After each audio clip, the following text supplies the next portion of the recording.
You are listening. The classiest radio station on the air. In the world.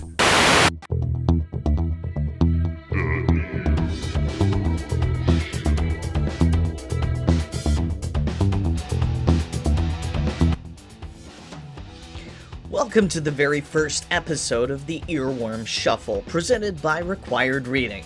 I'm your host, Radio, and each episode I'll present a short story that will end with a title of a popular song. Can you guess the song title before the story ends? Here we go. Track 17. Well, I guess someone really was cuckoo for Cocoa Puffs, Sophie said, standing in the small studio apartment, looking down at the remnants of the corpse. She was dressed in a paper-plastic polymer coverall suit, wore a ventilator, and a pair of workman's clear plastic goggles. Sam looked up from the stain on the couch he was inspecting to throw a cautionary glance her way. She didn't see it. Instead, she laughed a bit to herself before reaching into the bag to remove some potent cleanser. "What was that?" came a voice from just inside the doorway of the apartment. "I said," Sophie started. Sam was on her in a flash, grabbing her shoulder and making attempts at covering her mouth that was already covered by a dual exhaust ventilator. She said, I guess someone was really upset," he said through his own mask at the mother of the deceased they were cleaning up after. Sophie shook him loose and looked at Sam incredulously. "I said I guess someone was cuckoo for Cocoa Puffs, meaning that he went so crazy over a breakfast cereal that he killed himself. Look right there next to the splatter on the floor where the guy shot himself. That's a box of Cocoa Puffs. Get it?" Sophie looked from Sam to the horrified woman in the doorway. The Texas evening blurred by Sophie, sitting in the passenger seat, flipping through the radio channels, trying to get a song she didn't dub as being gay. Sam drove quietly for some time, but then turned to her. "Soph, we've talked about this." Sophie had found a song she liked and was doing a small dance in her seat, pumping her two arms in front of her as if she were a boxer deflecting punches and jabs.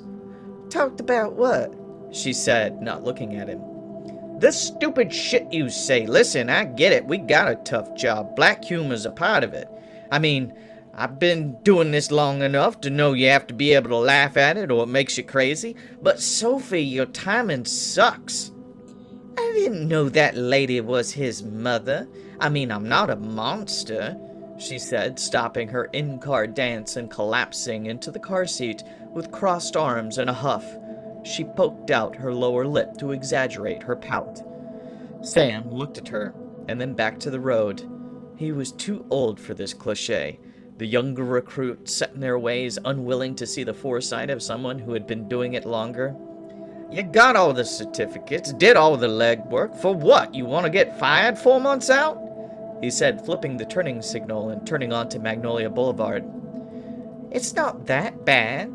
I checked out, right? I didn't leave anything behind, did I? I mean, no one found a piece of brain in the carpet, did they?" she said indignantly, lighting a cigarette and rolling down the window. "It's not the technical side of the job, Sophie. You just gotta watch what you say around the clients." She huffed at him, with a puff of smoke that quickly retreated out the air passing over the window of the car. "Yesterday you said, 'Where's the beef?' in front of two sisters that just found their father dead inside a sauna." He looked at her to get a response. To his surprise, he saw a cracked smile. "I mean, you gotta admit that was pretty good. The guy looked like a person-shaped beef jerky." "There's a place for that shit," he said, missing his turn-off of Magnolia. "You missed the turn," she said, ashing out the window. "I know I missed a turn-off. What about the decapitation at the manufacturing plant?" he said, checking his side mirror to ensure he was okay to make a U-turn. "What about it?" she said, again reaching to the radio and switching to what sounded like an old Celtic channel. What about it?" He was spitting, he was so exasperated. "You said, 'Who wants a little head?' as soon as we recovered the head of the victim." Sophie smiled broadly. "That thing cleared 20 feet. I never thought we'd find it." Frustrated, Sam pulled into the driveway of the We Clean offices and shut off the engine. We have a responsibility to the company and the customers to carry ourselves in a certain way. And that includes what we say in front of the customers, Sophie. I got the boss breathing down my neck. You only been working with us for 4 months now, and he already wants to fire you. I see you can do the job, but you just need to watch your mouth. He had turned and was looking at her as earnestly as he could. She smiled at him and put a soft hand on top of his. You worry too much, she said, and with a flick of her too girlish ponytail, she was out of the cab. Sam slept without dreams for most of the night. He was awakened from a nightmare of being buried in warm, ringing garbage. It turned out that this was a result of his terrier licking him on the nose and mouth while his cell phone rang. Pushing the pup away, he reached for the phone and answered.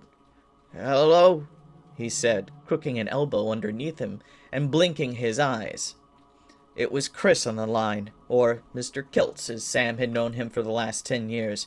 It's a fucking mess over there. We got a quick job on our hands. This one is high shit. Sam rose further from the sheets of the bed, his dog skipping down to the foot of the bed and resting, looking at him and fervently wagging his tail. What is it? He said, looking to his bedside, then realizing he had no bedside clock.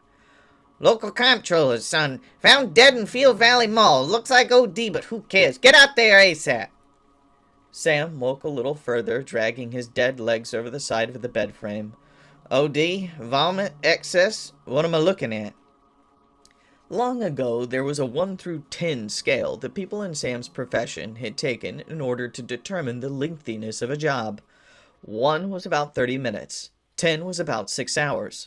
He heard a click of a lighter on the opposing end of the line, and through a perceived puff of smoke he heard, It's a 10. An audible pause as a long drag was taken, and then, It's gotta be squeaky in the morning. Sam rubbed his face and felt the pricks of stubble as he wondered if something like this was even feasible. I'll pick up the kid. We'll be there in 30. He spoke into the receiver as he rose from the bed and tried to find the pants from the night before. We should talk to a governor or something, said Sophie as they drove to the mall. It's a pool of hours. You don't have a set schedule. They explained that when you signed on, Sam said, breathing in her cigarette smoke, and not for the first time thinking about asking her for one. I'm just saying, it's fucked up. Wake us up in the middle of the night 'cause some privileged asshole doesn't have the common courtesy to jump off a bridge. She puffed the cigarette again. They arrived at the mall, and he and Sophie entered through the main entrance. An unnerved night watchman waved them in with their spacesuits and satchels of disinfectants. Sam followed the sounds of the voices until they came to a large open area that he assumed would house Santa if the season were appropriate. To his right, a man in a police officer's uniform appeared.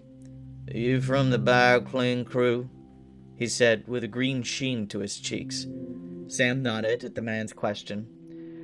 I was told it was an OD. Just point us to the vomit and we'll be done in no time flat, he said, looking around at the vast expanse of consumerism.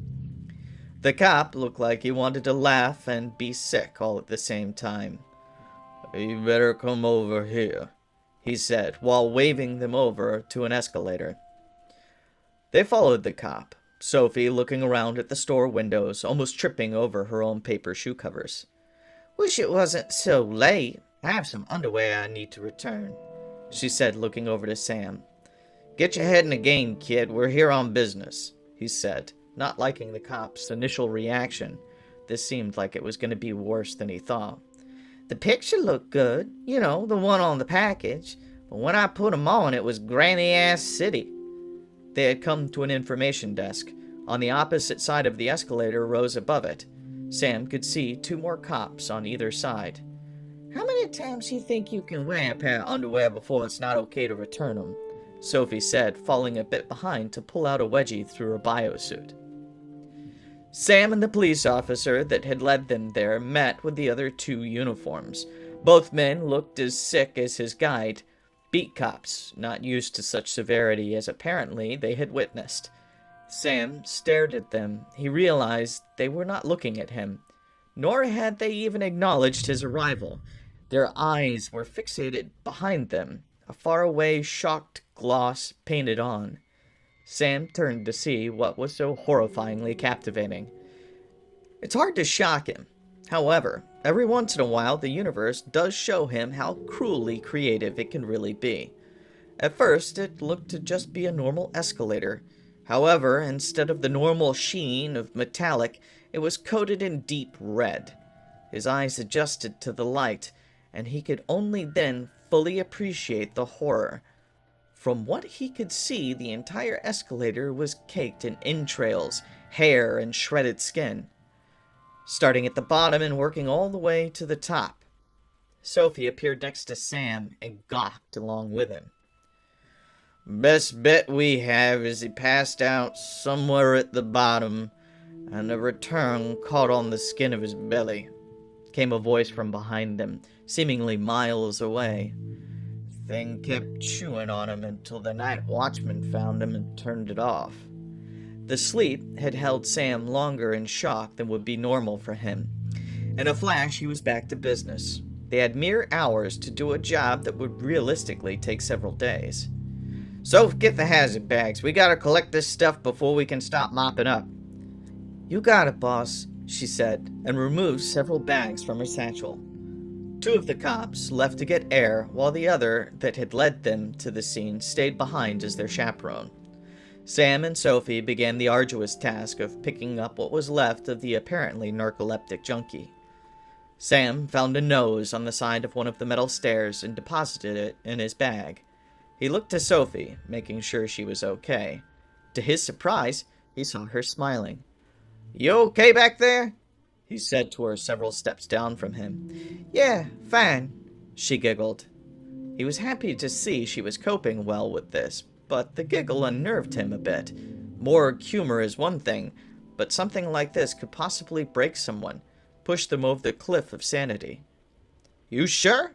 he said, picking up a piece of scalp. "Yeah." She started to say something else, but choked on a laugh. "What the hell is so funny?" he said, standing from the crouch he had been in. You get it, right?" She beamed at him, but then something in her eyes flickered like a child remembering they weren't supposed to eat cookies before dinner. I mean, never mind." She snickered again, but not as loud this time. A few minutes passed, and throughout those minutes, Sophie hummed a tune to herself. The same tune, Sam noticed, sporadically snickering and giggling as she helped him pick up the junky jigsaw. Finally, after 10 minutes, he had had enough. "If you said it out loud, would you stop that shit?" She looked caught off guard, again like a child in trouble. Sam remarked in that moment how young she really was, 24 to his 45. True to herself, though, the guilt was momentary, and she beamed at the opportunity to reveal her happy little Jim. "Really?" "Just hurry up, damn it. We have to get this done," he said, turning back from her and grabbing something that might have been a part of Backskin. Okay. Sam, are you ready?" She jumped a little in her excitement, making a squish noise as she did. "Sock it to me," he said, stepping up to the next stair. "All right, get this." She put her arms out in front of her as if framing the words in her hands. In a deep, faux, male movie announcer voice, Sophie said, "Stairway to Heaven."